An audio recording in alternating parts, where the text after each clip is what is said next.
do you guys listening or watching this clip feel about working from home? Is it something that you do in your daily job? Is it something that you're not a fan of? Obviously, we're like many years post-pandemic, and this is still a discussion that's being had at a lot of companies. We're seeing it right now in this article from Variety where about 600 Paramount Skydance employees took severance packages rather than comply with a 5-day work week in office. They don't want to come back into the office to do their job.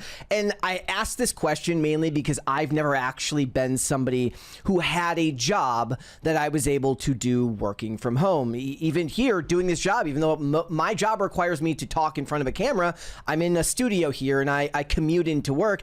And the closest I've come to it is I had complaints because when PCC was at a different location, we were about 10 minutes from where I lived. And where we are now, it's about a 45-minute commute into work, but it just was never going to be something that for me I was going to be able to do remotely. So you just you either choose to move, which was a discussion we actually had, or you learn to love your commute, which I have honestly learned to do. I think I've actually grown from my commute just because it's given me time to listen to more stuff in the space that I wouldn't necessarily have had access to listening to before, or should I say time to listen to before. And I actually find the commute into work quite cathartic. But this is very interesting. This is, of course, David Ellison over at Paramount Skydance. They're using the words, guys. The corporate types are using the words. I'm seeing optimizing. I'm seeing streamlining. By tomorrow, we're going to see the word synergizing, and that's when you know all the shit is going wrong for these companies, because when they start using the corpo speak, you know that things are going to get bad for people. So let's listen to what this article has to say. It says, for hundreds of employees at Paramount Skydance, led by CEO David Ellison. They say that because they want you to know, because I do believe that they have David Ellison derangement syndrome over there already in Hollywood.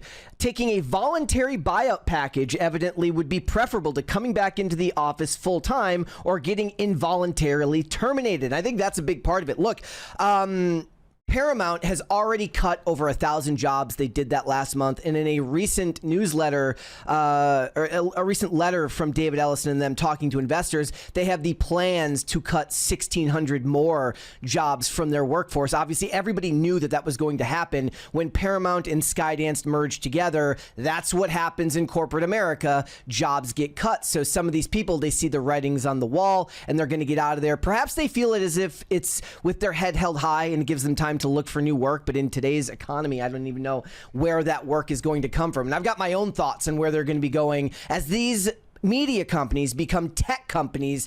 I have a lot of thoughts about where those jobs are actually going to go, but let's continue. It says those who wouldn't comply with the directive would be able to seek a buyout starting September 15th. In phase one of the return to office program, employees in Paramount Skydance's LA and New York offices at the VP level and below were offered the option of a voluntary severance package if they are unable or unwilling to return to the office full time. So that's the crazy part. Okay, so we're talking LA, we're talking New York. I don't know what, I don't know what the VPs are making, but if you're VP and below, if you're below that, like what are you making that even makes it plausible to be able to afford to live in two of the most expensive cities in America? I'm guessing that for a lot of them, maybe not the VPs, but for a lot of them, that commute had to be quite long. Maybe somebody in the comments works in this industry can tell me if I'm wrong about this. But like if I'm imagining if you're a below the line worker at Paramount and you're living in Los Angeles or New York, you're taking quite a commute into work because you have to live somewhere that's simply more affordable to be able to live. So it says, in phase one of the return to office program, employees in Paramount Skydance's LA and New York offices at the VP level and below were offered the option of a voluntary severance package if they are unable or unwilling to return to work. He said in a letter to shareholders, the company's third quarter financial results, approximately 600 employees chose this option. Meanwhile, Ellison and his chief lieutenant, President David Schell, have signaled that big layoffs were coming down the pike while the Skydance Paramount August 7th deal closed. Those who took the voluntary buyouts may have been looking to exit the company that way instead of getting pink slipped. Yeah, they saw the writing on the wall. They wanted to get out of there. And here's the thing. It's interesting. I find all of this stuff very interesting. I'm not a huge fan of consolidation in Hollywood at all. And I feel for any of these employees. Look, we are in an awful job market right now. We are in an awful time in a lot of ways.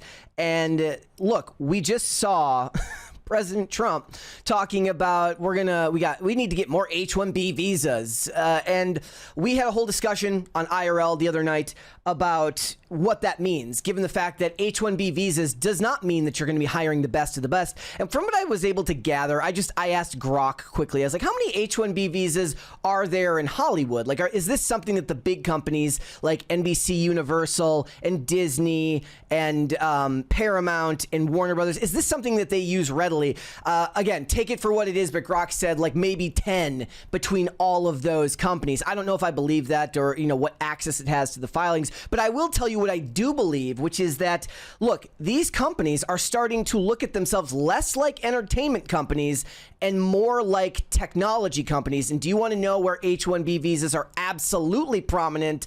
That is in Silicon Valley. So I could absolutely see something that in the next year, and certainly in the next couple of years, maybe it's not H-1B visas that are taking their jobs, but it's streamlined processes through AI and things like H-1B visas that are going to eliminate a lot of jobs for Americans. And that's a scary thing to consider for these workers, the people who have dedicated their lives to working in this industry. Do I have much sympathy for somebody who just doesn't want to go into work?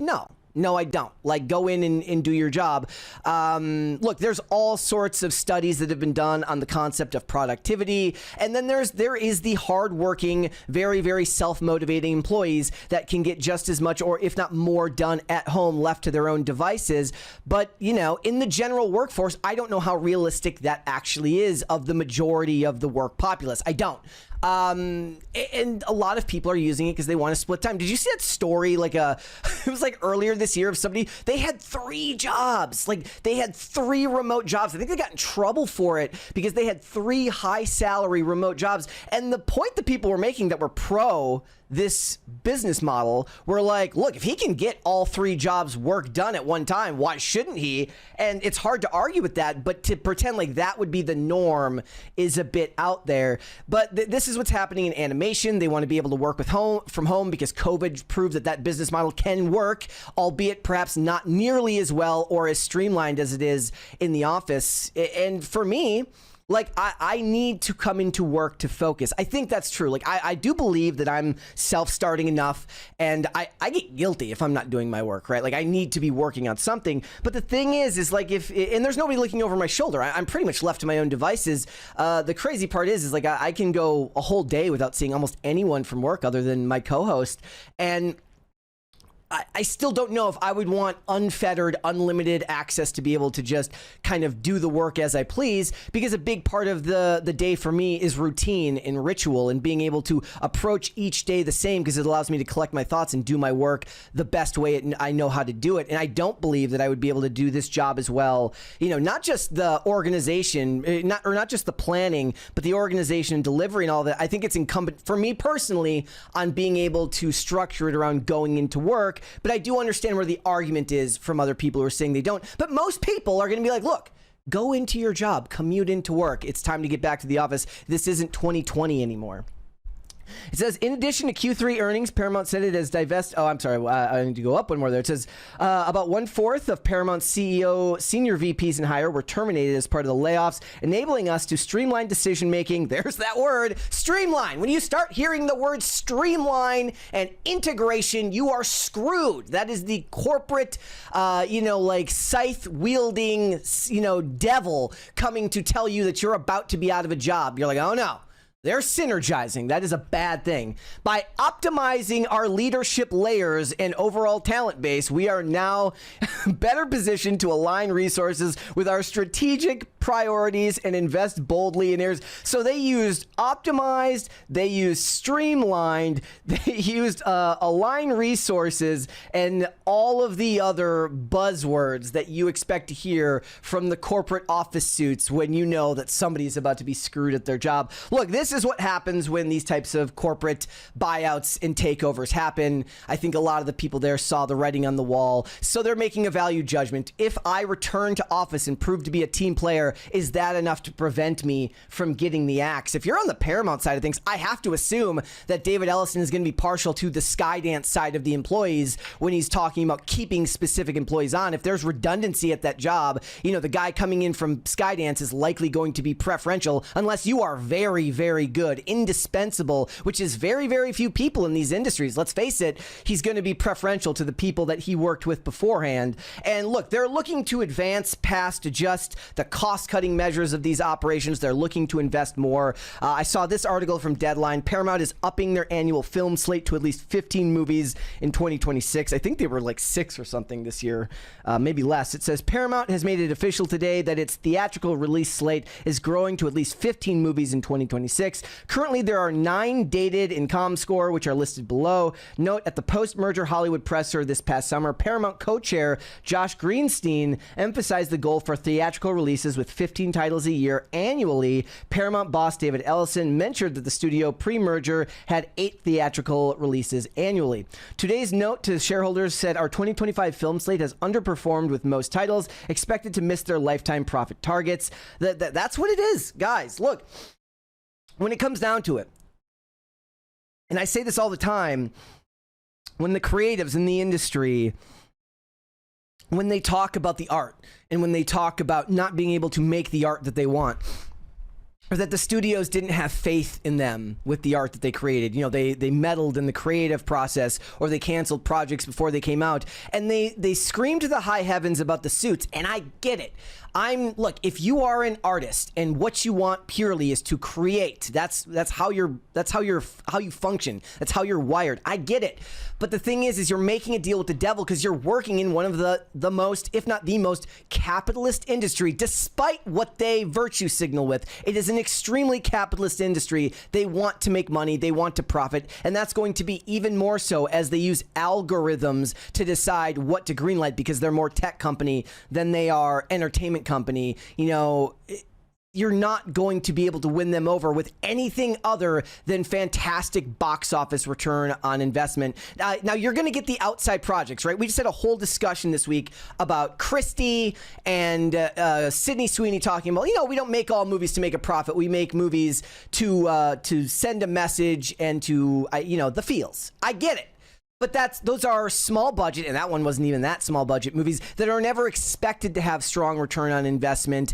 And there's going to be less and less of those as less artists are in charge at Hollywood and more suits looking at numbers are in charge. You're going to have to go to the smaller studios. I mean, I don't know if you want to call A24 a small studio, but you're going to have to go to the smaller studios to make those movies. But they don't want to just do that. The artists, they want to be able to make they want both the clout that comes from working with the big studios as well as the freedom to work creatively in whichever way they want. I don't even agree necessarily with the idea of upping your release slate to 15 movies. Quantity does not even necessarily guarantee quality, and we've seen that with Disney recently as they've had to talk about paring things back. That was a result of the pandemic and everything that happened with over greenlighting a bunch of stuff without actually taking care to look at those things and see if it was actually something that the American people, sorry, it's not even an American, these aren't even necessarily just American companies anymore, a worldwide audience, if these were even things that a worldwide audience wanted to see. And as we saw repeatedly over the last 5 years, a lot of those things that got greenlit during the pandemic were not things that average everyday people wanted to see in their entertainment. Guys, I would be interested to know, how do you feel about working from home jobs? How do you feel about that ability to not have to commute in? I admit that there are days, especially when I look at how much I spend on gas to get into work, I have about a 45 to 55 minute commute depending on day and traffic. I don't hit a lot of traffic. I'm kind of out here in the middle of nowhere, but there are days, one of the things is like in this area, There can be a small accident, and because you're in such a rural area, the one road that you need to get into work, the only one, can be bottlenecked and cause you all sorts of problems. It's been an issue here multiple times for a lot of the people that work at this company, but I would be interested to know, how do you feel about work from home jobs? Do you think that these employees just saw the writing on the wall and decided, look, I'm not even going to risk it. I am just going to take the buyout and look for what's next for me in my life? Or do you think that this is just laziness from people that didn't want to commute into work? I would be interested to know what your thoughts are on the matter. Let me know down below. And if you don't know what our podcast is, guys, Pop Culture Crisis is live Monday through Friday, 3 p.m. Eastern Standard Time, which is, of course, noon Pacific. I also put out a segment every weekend in which this one will probably be on there next weekend, called the PCC Weekend Update. To cover a lot of things, solo videos that get turned into an audio platform podcast like this one. I would hope that you guys would go and check it out. Thanks for watching, guys. See you on the podcast. Thanks for watching. Listen to full episodes of Pop Culture Crisis on Spotify. Keep up with us on social media and make sure you subscribe and ring that bell so you never miss the show. Bye, guys.